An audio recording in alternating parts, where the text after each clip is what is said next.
ಕರಾವಳಿ ಮತ್ತೆ ನಾಟಿ ಸ್ಟೈಲ್ ಫುಡ್ ನ ಒಂದೇ ಕಡೆ ಬಡ್ಜೆಟ್ ಅಲ್ಲಿ ಟೇಸ್ಟ್ ಮಾಡಬೇಕಂದ್ರೆ ಮರಿದಿರ ಈ ಜಾಗ ನಾವು ವಿಸಿಟ್ ಮಾಡಲೇಬೇಕು. ಎಲ್ಲಿ ಅಂದ್ರೆ ಮಾಗಡಿ ಮೇನ್ ರೋಡ್ ಅಂಜನಾನಗರದ ಹೋಟೆಲ್ ಕರಾವಳಿಲಿ. ಈ ಹೋಟೆಲ್ ನೋಡಕ್ಕೆ ಸಿಕ್ಕಾಪಟ್ಟೆ ವಿಂಟೇಜ್ ಫೀಲ್ ಕೊಡುತ್ತೆ. ಒಂದ್ಸಾರಿ ಇಲ್ಲಿ ಸಿಗುವಂತ ಮಲ್ಗೆ ಇಡ್ಲಿ, ಬೋಟಿ ಗೊಜ್ಜು, ನೀರ್ ದೋಸೆ, ಚಿಕನ್ ಸುಕ್ಕ ಜೊತೆ ಬಿಸಿ ಬಿಸಿ ಬಿರಿಯಾನಿ ತಿಂದ್ರಂತೂ ವಾರದಲ್ಲಿ 3-4 ಸರಿ ಅಟೆಂಡೆನ್ಸ್ ಹಾಕೋದ್ರಲ್ಲಿ ಡೌಟೇ ಇಲ್ಲ. ಇನ್ನು ಇವ್ರು ಸಂಡೇ ಸ್ಪೆಷಲ್ ಕಾಲ್ ಸೂಪ್ ಅಂತೂ ಬೆಳಿಗ್ಗೆ 7 ಗಂಟೆಯಿಂದ 12 ಗಂಟೆವರೆಗೂ ಸಿಗುತ್ತೆ.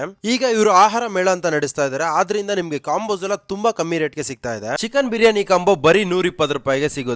ಅದರಲ್ಲಿ 1 ಫುಲ್ ಬಿರಿಯಾನಿ, 2 ಪೀಸ್ ಕಬಾಬ್ ಜೊತೆ 1 ಪೆಪ್ಸಿ ಇರುತ್ತೆ. ಅದ್ರ ಜೊತೆ ಮೀನ್ ಊಟ ಬರೀ 140 ರೂಪಾಯಿಗೆ ಸಿಗುತ್ತೆ. ಇದರಲ್ಲಿ ಚಿಕನ್ ಸುಕ್ಕ, 1 ರವಾ ಫಿಶ್, ವೈಟ್ ರೈಸ್ ಜೊತೆ ಫುಲ್ ಫಿಶ್ ಇರುವಂತ ಒಂದು ಫಿಶ್ ಮಸಾಲಾ ಕೂಡ ಸಿಗುತ್ತೆ. ಕೊಡೋ ಕಾಸ್ಗೆ ಪಕ್ಕ ಪೈಸಾ ವಸೂಲ್ ಕಾಂಬೋಗಳು ಅಂತಾನೆ ಹೇಳ್ತೀನಿ. ಇನ್ನು ಟೇಸ್ಟ್ ನನ್ಗಂತೂ ಸಖತ್ ಇಷ್ಟ ಆಯ್ತು. ಇನ್ನು ಇವ್ರ ಹತ್ರ ಮಟನ್ ಕಾಂಬೋ, ಮಟನ್ ಊಟ ಜೊತೆ ಇವರ ಸಿಗ್ನೇಚರ್ ಸ್ಪೆಷಲ್ ಆದಂತ ಎಗ್ ಬೋಟಿ ಫ್ರೈ, ತಲೆ ಮಾಂಸ, ಪ್ರಾನ್ಸ್ ಗೀ ರೋಸ್ಟ್ ಮರಿದಿರ ಟ್ರೈ ಮಾಡ್ರಿ. ಇನ್ನು ನಿಮ್ಗೆ ಹೆಂಗಲ್ಲಿ ಕರಾವಳಿ ಫುಡ್ ಲವರ್ ಆಗ್ಲಿ, ನಾಟಿ ಫುಡ್ ಲವರ್ ಆಗ್ಲಿ ಇದ್ದೇ ಇರ್ತಾರೆ. ಶೇರ್ ಮಾಡಿ, ಪ್ಲಾನ್ ಮಾಡಿ, ವಿಸಿಟ್ ಮಾಡ್ರಿ. ಇನ್ನು ಇಷ್ಟೊಳ್ಳೆ